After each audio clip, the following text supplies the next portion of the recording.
Hi guys, so I got a new camera and I'm going out with my mom, so I decided to film my makeup today. We're going to this place called the Punch Room at the Ritz, and it's like real exclusive. It's like they only allow like 37 people in at a time, so I wanted to look really nice. I'm wearing like a mauve colored jumpsuit, so this is like something dark for I don't know, I don't really like spring looks, so I just wanted to do something different. I like dark lips because it makes my teeth look really white. I wanted to do like a talk through video, but my neighbors are like hella rude and they ride their dirt bikes all day, so if you can see this. So yeah, want to see how I got this look? Keep watching.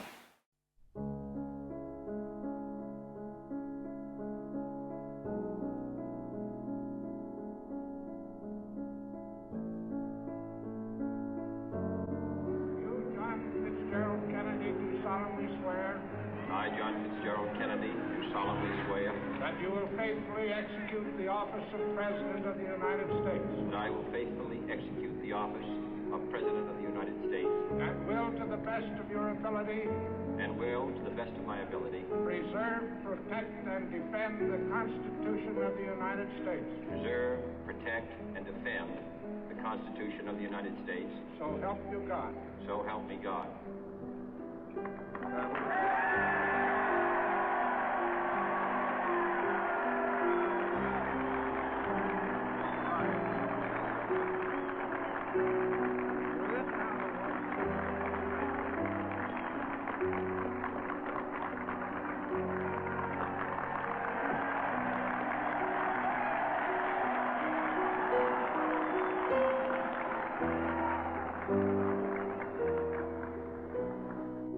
Vice President Johnson, Mr. Speaker, Mr. Chief Justice, President Eisenhower, Vice President Nixon, President Truman, Reverend clergy, fellow citizens. We observe today not a victory of party, but a celebration of freedom, symbolizing an end as well as a beginning, signifying renewal as well as change.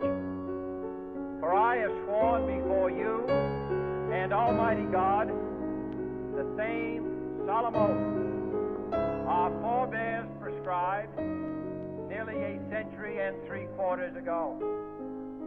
The world is very different now, for man holds in his mortal hands the power to abolish all forms of human poverty and all forms of human life. And yet the same revolutionary beliefs for which our forebears fought are still an issue around the globe. The belief that the rights of man come not from the generosity of the state, but from the hand of God. We dare not forget today that we are the heirs of that first revolution.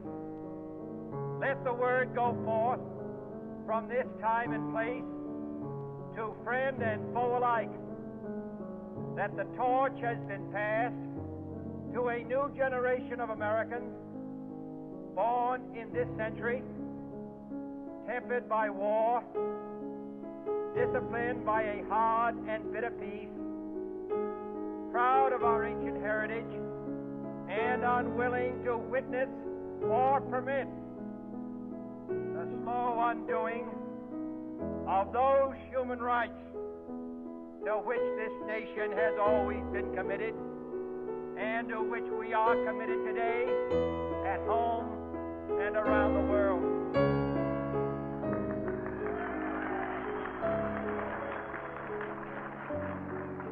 Let every nation know, whether it wishes us well or ill, that we shall pay any price, bear any burden, meet any hardship, support any friend, oppose any foe to assure the survival and the success of liberty.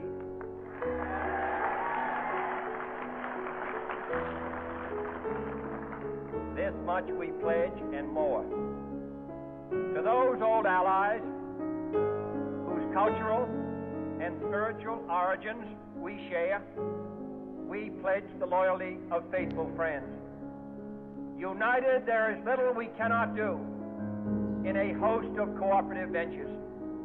Divided, there is little we can do, for we dare not meet a powerful challenge at odds and split asunder. To those new states whom we welcome to the ranks of the free, we pledge our word that one form of colonial control shall not have passed away, merely to be replaced by a far more iron tyranny.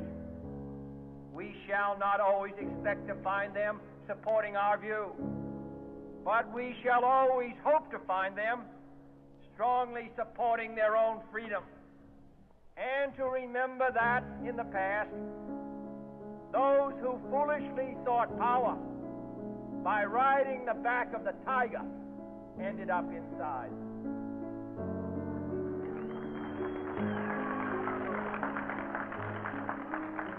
To those people in the huts and villages of half the globe struggling to break the bonds of mass misery, we pledge our best efforts to help them help themselves for whatever period is required, not because the communists may be doing it, not because we seek their votes, but because it is right.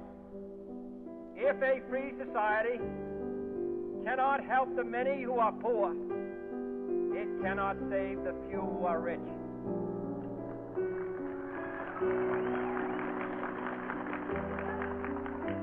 To our sister republics south of our border, we offer a special pledge to convert our good words into good deeds, in a new alliance for progress, to assist free men and free governments in casting off the chains of poverty. But this peaceful revolution of hope cannot become the prey of hostile powers. Let all our neighbors know that we shall join with them to oppose aggression or subversion anywhere in the Americas. And let every other power know that this hemisphere intends to remain the master of its own house.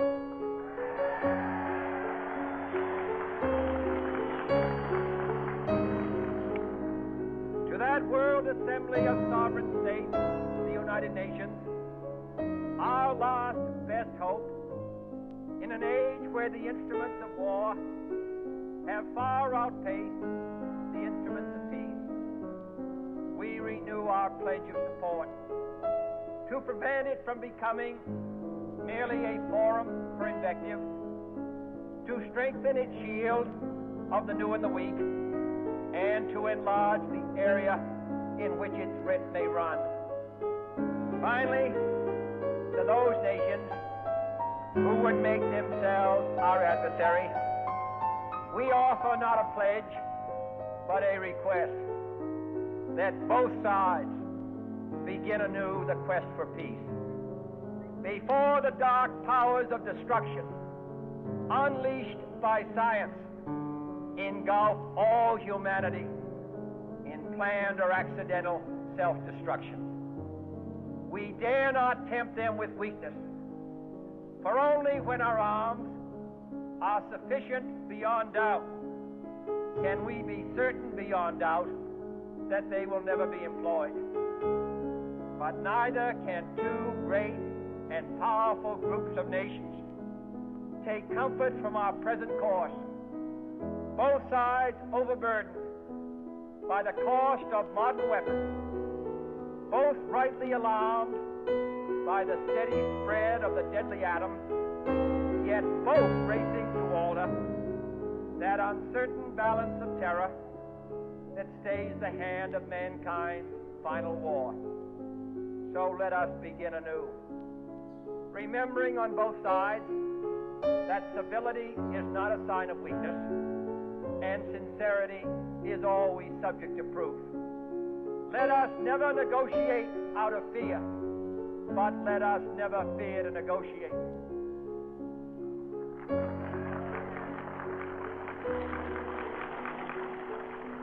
Let both sides explore what problems unite us, instead of belaboring those problems which divide us.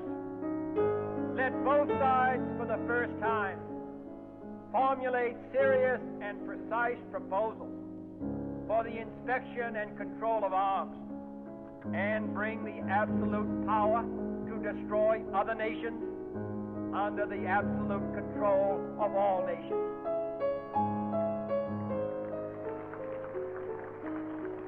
Let both sides seek to invoke the wonders of science instead of its terrors. Together, let us explore the stars, conquer the desert, eradicate disease, tap the ocean depths, and encourage the arts and commerce. Let both sides unite to heed in all corners of the earth the command of Isaiah to undo the heavy burden and let the oppressed go free. And if a beachhead of cooperation may push back the jungle of suspicion, let both sides join in creating a new endeavor, not a new balance of power, but a new world of law, where the strong are just and the weak secure and the peace preserved. All this will not be finished in the first 100 days, nor will it be finished in the first 1,000 days, nor in the life of this administration, nor even perhaps in our lifetime on this planet. But let us begin.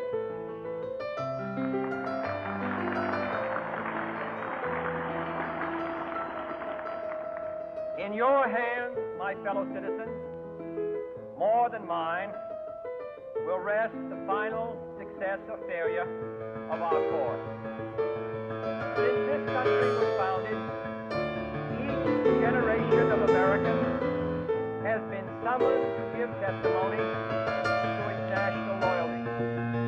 The graves of young Americans who answered the call to service surround the globe. Now the trumpet summons us again, not as a call to bear arms, though arms we need, not as a call to battle, though in battle we are, but a call to bear the burden of a long twilight struggle, year in and year out, rejoicing in hope, patient in tribulation, a struggle against the common enemies of man, tyranny, poverty, disease, and war itself. Can we forge against these enemies a grand and global alliance, north and south, east and west, that can assure a more fruitful life for all mankind? Will you join in that historic effort?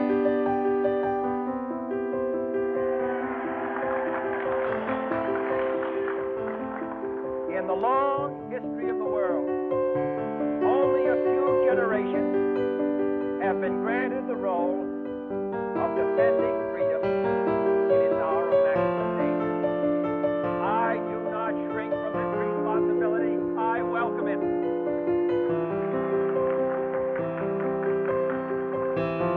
I do not believe that any of us would exchange places with any other people or any other generation. The energy, the faith, the devotion which we bring to this endeavor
ask of you.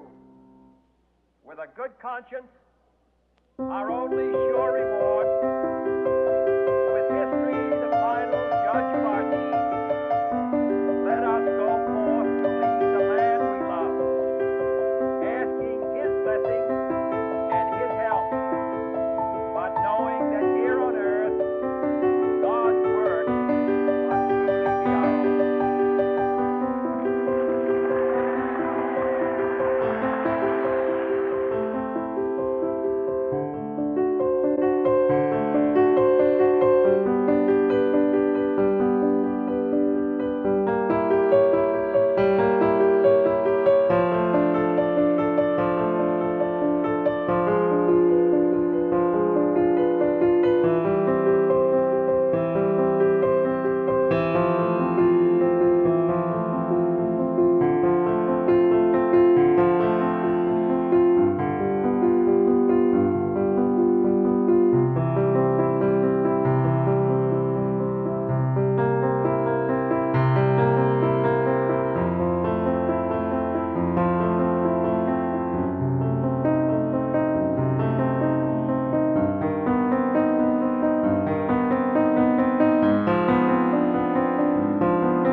Like over top of it, and I just keep saying because I'm not used to like talking. I have like social anxiety. So weird. Why am I so weird? So weird. Like feels like I'm talking to myself.